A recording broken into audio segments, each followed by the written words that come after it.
Hi everyone, thanks for selecting this video. My name is Delia, and I'm going to walk you through our process of developing a subdivision from the ground up. Now, we're very new to this journey. This is our first ground up subdivision, but we're really excited and we've prepared this slideshow to essentially walk you through our initial phases in this project. We recently purchased land about 7 months ago, and now we're obviously a little further along in the project, but way more steps to go. So I'm excited to share, and let's get started.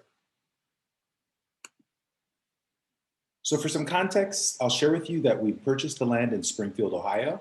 I've personally been a landlord and real estate developer for the past 10 years in Columbus, Ohio.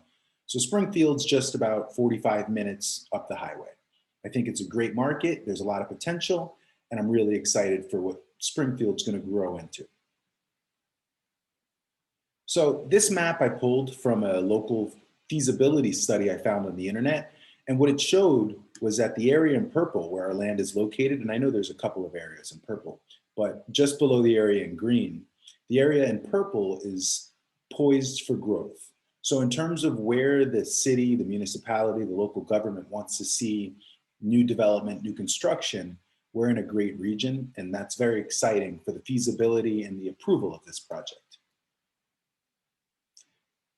As you can see, there it is.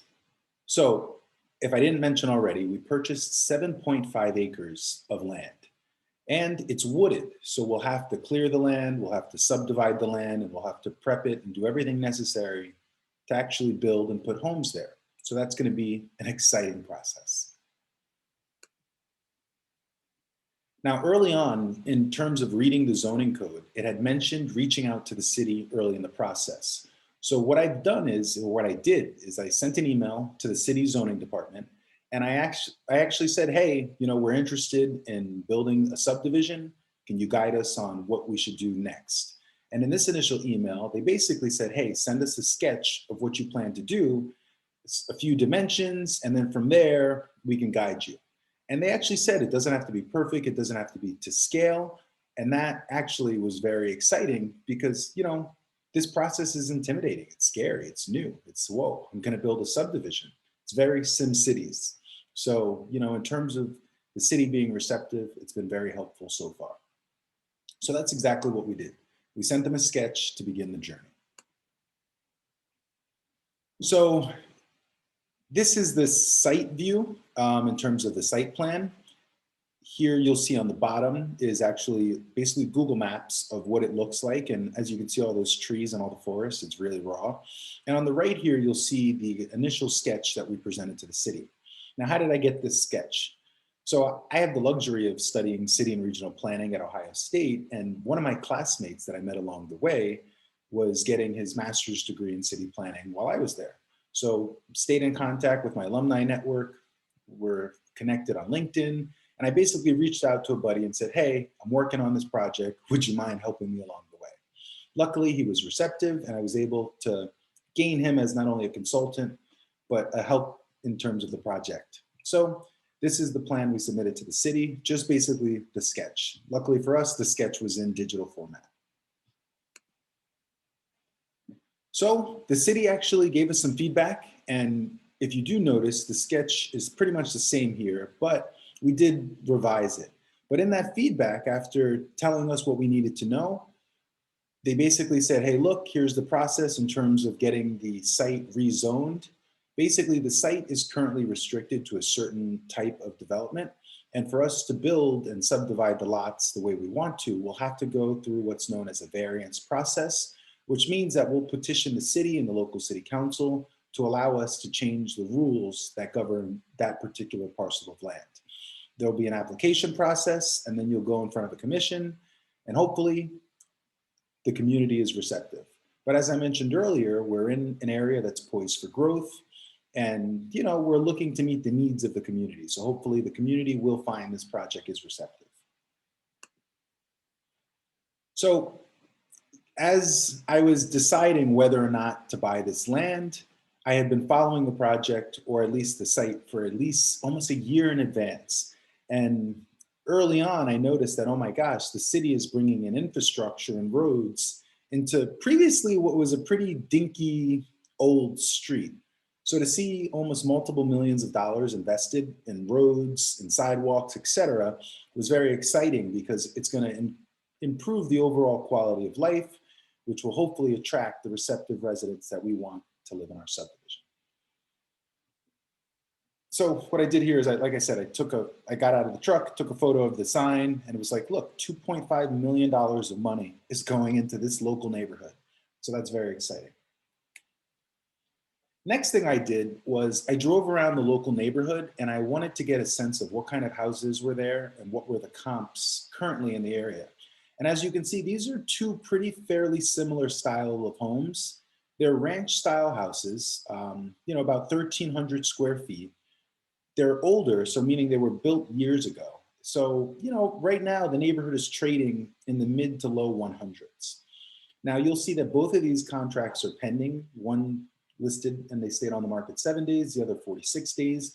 But it was good to see that there is a healthy, buyer's market, or market, I should just say, period, in the neighborhood.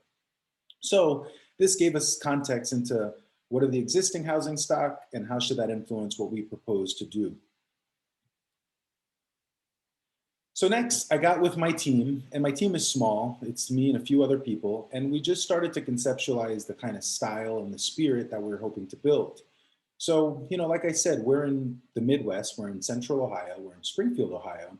And, in terms of proximity around the site, there's a lot of amenities. And for us, it was like, what kind of design can we bring to the community that's going to be attractive, one, to build, because I don't want to personally build ugly product, but two, be receptive to the kind of people we want to move into the neighborhood. So the first thing we did was we assembled this mood board, and that's not actually the first thing. The first thing we did was we went into the community and we talked to a couple of the local business owners I know, and we shared the idea of, hey, I bought this land, I want to build, what do you think should go here? What would you like to see in terms of aesthetic and design, since you've been in business for a while and you know a lot of people? So from there, we took that feedback and then we started to put it together on a mood board, which you'll see here on the right. So we're going for a kind of modern, rustic vibe, farmhouse, cottage. And it's a little different than what we showed you the current homes are, but hey, for me, this is pretty exciting. The next thing I did was I shared this on our social media platforms, both on LinkedIn and on Facebook.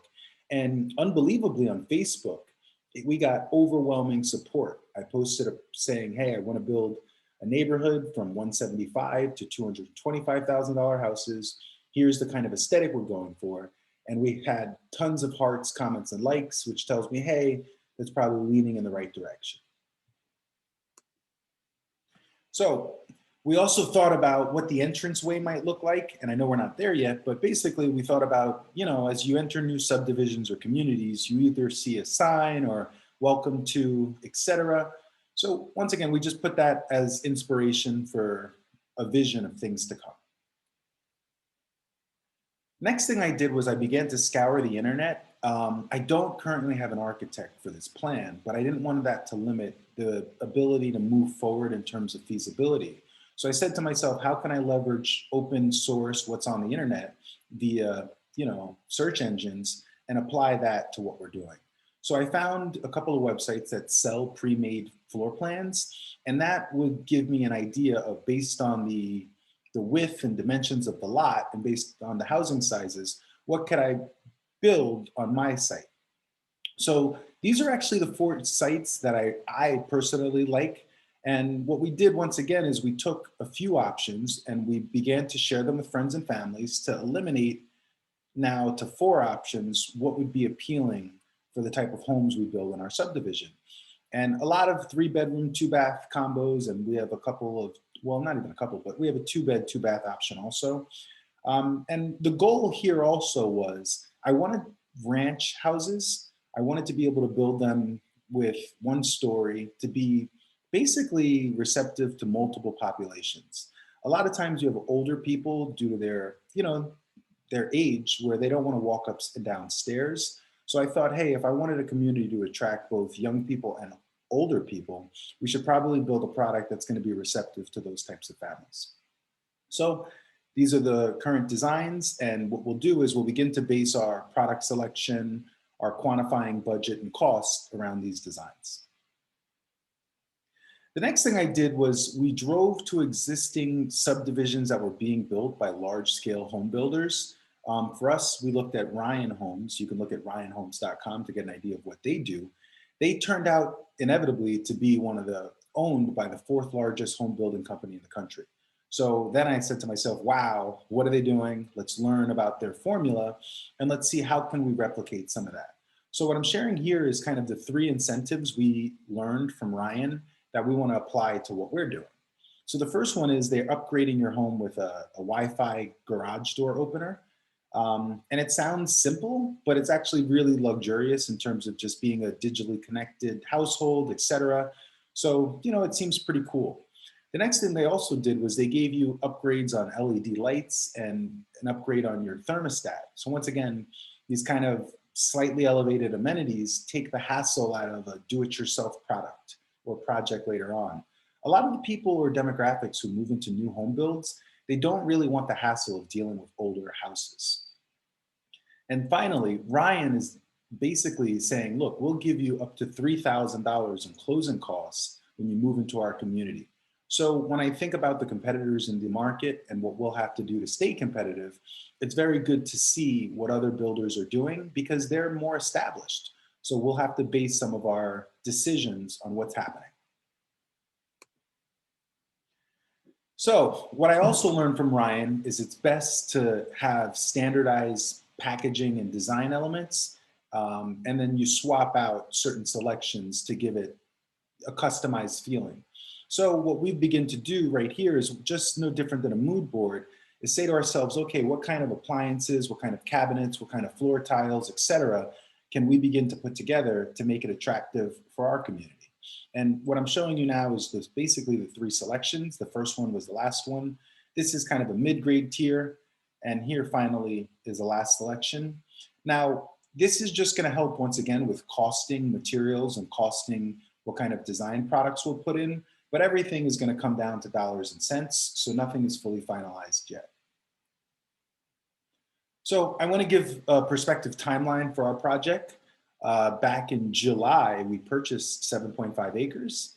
In September, we started with the initial site plans and the mood boarding.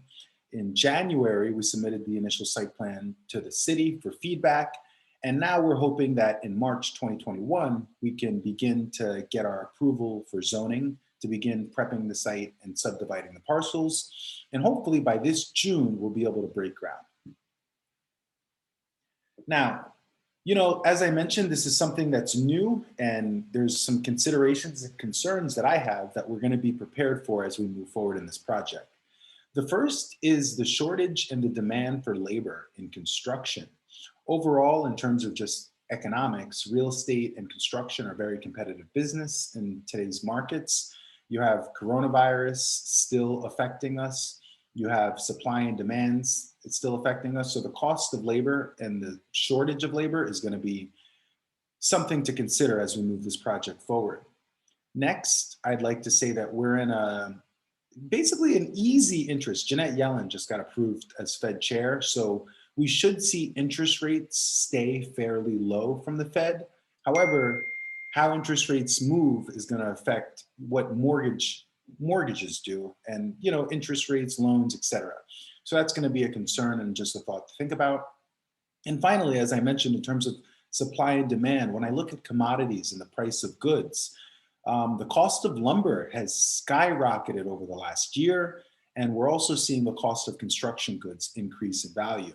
One thing I noticed was from last March till now, if you look at the charts in the stock market of, let's say, Lowe's or Home Depot, you'll notice how they've just grown significantly. So obviously, we want to deliver a product that's going to be affordable to the marketplace. Our goal is to deliver a starter home. And to do that, really, we're going to be price conscious. So as we're price conscious, all those factors are things to consider. So that's it for now. I really do thank you for listening to this video. Feel free in the comments to let me know other topics or more information you'd like to learn, and I'll continue providing updates and videos as we share along the way. So If you like this video, be sure to subscribe to our channel, hit the like button, and stay tuned for more. So thanks a lot, and we'll talk later.